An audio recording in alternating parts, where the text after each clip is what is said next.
Alright, I've made some further refinements to the MX-3 here. Added some analog instruments, although no background, just because I could, really. The driver animations and seating position I fixed by just copying them from the Miata. I set the driver moves his hand to the shifter RPM too low because I want to go endurance racing and I want to shift early, but I set it too early to make the engine last, of course.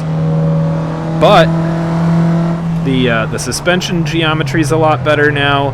The engine is making probably a touch more power than the single overhead cam B6 actually makes. That's B as in Bravo 6, not V6. The 4-cylinder 1.6 liter. The gears in the engine are roughly correct. The suspension in the front is an approximation of the correct McPherson strut setup. The rear Assetto Corsa has a multilink suspension type option, but it doesn't seem well documented, and I couldn't find any tool to help sort of visualize the link locations. And without that, I just wasn't confident in my ability to get the trailing link right. So the rear is set up right now as a double wishbone with some really funky geometry that kind of sorta approximates the multi-link, the trailing arm suspension that exists in reality.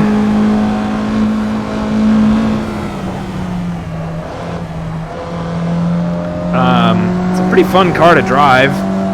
The brake bias is a little too far to the rear, and I don't have it set up to have that adjustable right now, so it's a little dicey under braking.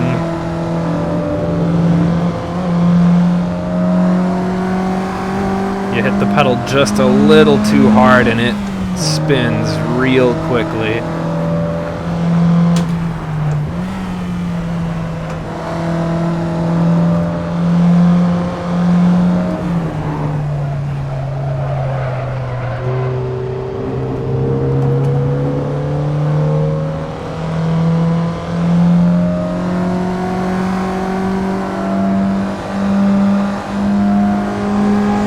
Of course, the tachometer and speedometer needles are also not in the right place. They're probably about correct relative to each other, but they're much too far forward. That was kind of hard to visualize in Blender, but I'll fix that eventually. That won't be too hard to move.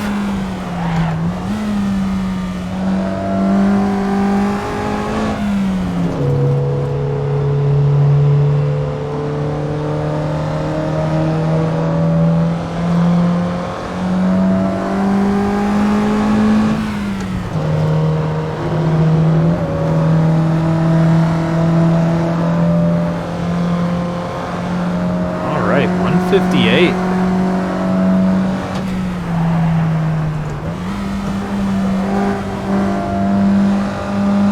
Let's do one more lap just because I'm having a good time.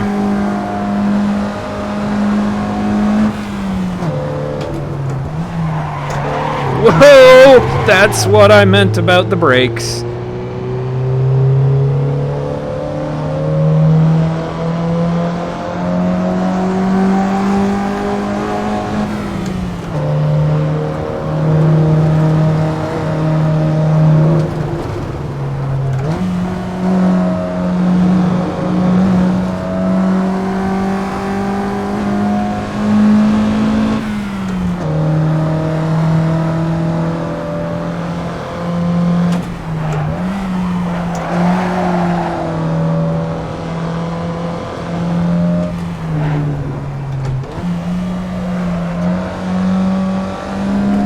Second gear might have been a bit much there.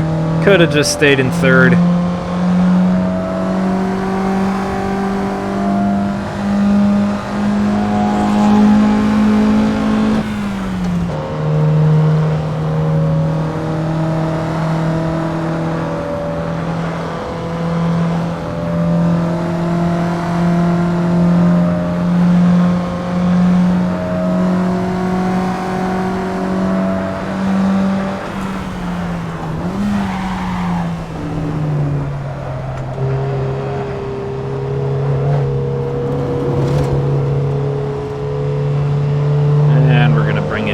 time.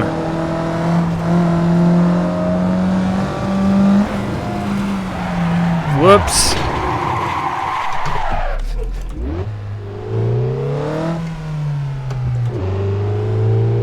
Gotta make sure my mechanics earn their pay.